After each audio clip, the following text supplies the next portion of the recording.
All right, so welcome everyone who made it out here early. This is our second annual Energy Education Symposium. And the event has been the result of some close collaboration with our team, some terrific speakers that'll be here today, and of course our partners. And I wanted to thank our partners, the California School Boards Association, Climate Tech, First Priority Green Fleet, and Holman Capital. And of course, a really big thank you to Stanford University and Stanford for their continuing leadership and support for sustainability. I think we're going to learn quite a bit more about what Stanford's doing around sustainability today during the program. But today's program is, we're going to cover a lot of territory.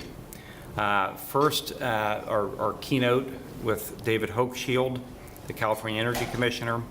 We're going to discuss energy policy, financing options for efficiency and clean energy improvements, STEM-based learning, and some terrific examples of innovation in schools and universities from some customers that have done some really inspiring projects.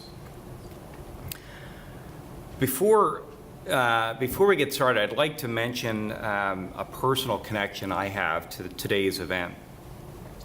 So in 1982, I was 19 years old, and I was a history major here at Stanford.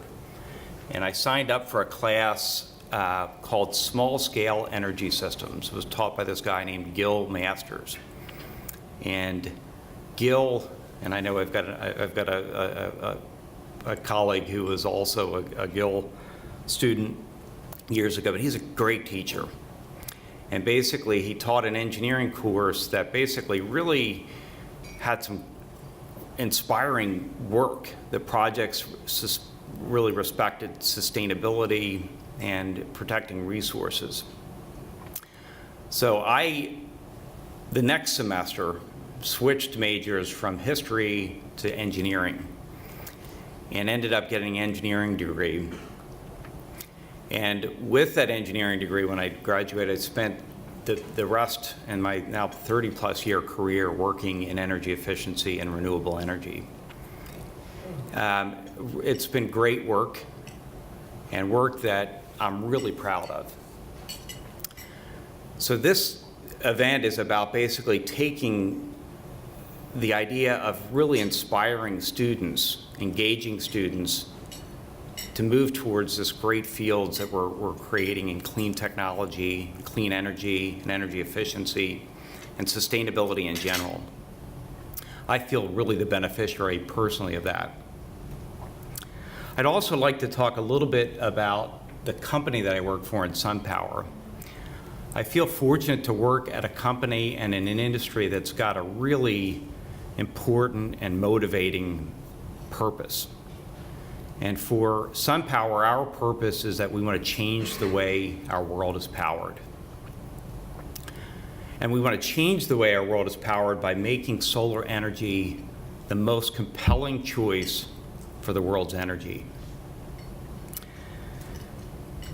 A foundation of how SunPower does that is technology. And the technology that SunPower uses was invented here at Stanford in the 1980s. I've got some Berkeley colleagues that don't like hearing a lot about Stanford, but the technology was invented here in the 1980s by an electrical engineering professor. His name's Dick Swanson. And after inventing the technology here, in 1985, Dick decided to leave the university and start SunPower. And he left. He was a young PhD. I know I talked with him at some length about this, and it was not actually an easy move to make, to leave a tenured position as a young PhD at Stanford to go out and start a company. And keep in mind that solar energy and renewable energy in general was really on the fringes in the 1980s. Ronald Reagan was president at the time. One of his first actions in office famously were to pull the solar panels off the White House. And so again, it was a time that solar energy was not mainstream. Well, a lot has changed since then.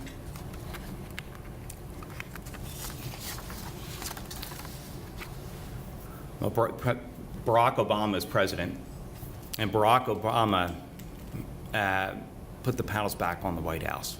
Thank you, President Obama.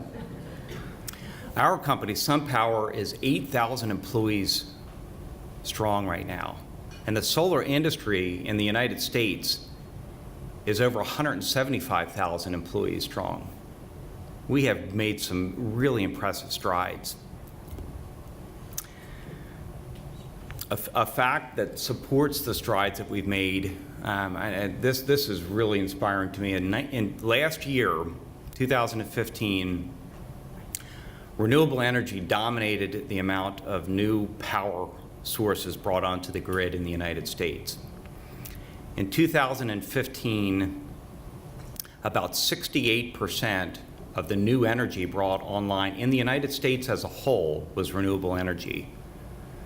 That included about $56 billion worth of investment, and about half of that investment was in solar projects and about half of that was in wind projects. This was a time, and is a time, where kind of fossil fuels, oil, gas, and coal are at historic low prices. So the renewables are winning at a really impressive time in the market. Stanford University is playing a really impressive role in this clean energy revolution. Last year, in 2015, Stanford, through years of really planning and hard work, shut down their gas-fired cogeneration plant. The name of the plant was called Cardinal Cogen. It was built in the early 80s. They shut it down and replaced it with the Stanford Energy Systems Innovation Facility. The name of that, or the acronym they use for that, is SESI. And SESI will basically enable Stanford to reduce its CO2 emissions by 68%, and will include over half of the electricity and energy provided to the campus will be from solar systems by SunPower.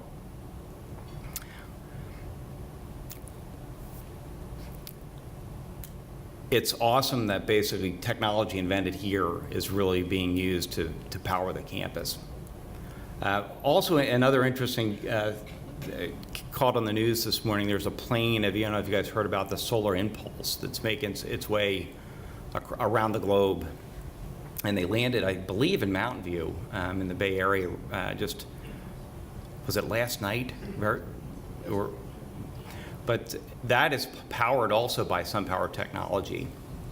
And the inventor of that plane, the developer of that plane, really is using that as a means to inspire people to move towards renewable energy and leverage basically the human spirit, the innovation that humans have to make change.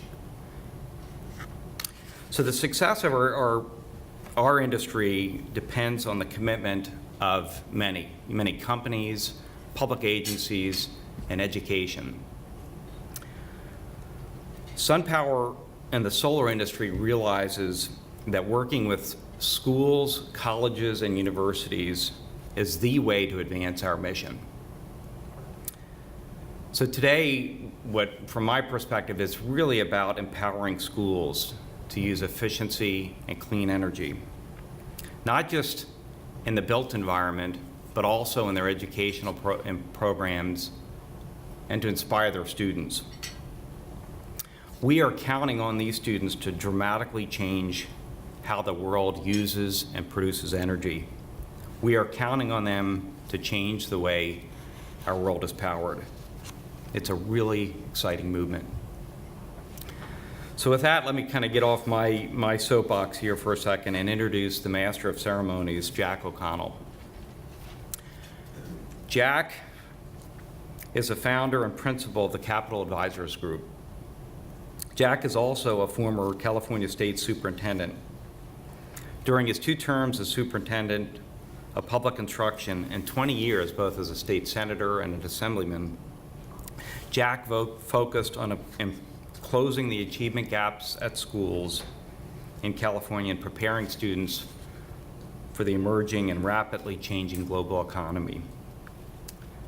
Jack remains a strong supporter of partnerships between schools, businesses, communities, and philanthropies, with those partnerships aimed at engaging and challenging all students. Jack earned his BA from CSU Fullerton and got his teaching credential at CSU Long Beach. As a former high school teacher and a longtime leader in public education, we are thrilled to have Jack's support in the clean energy movement.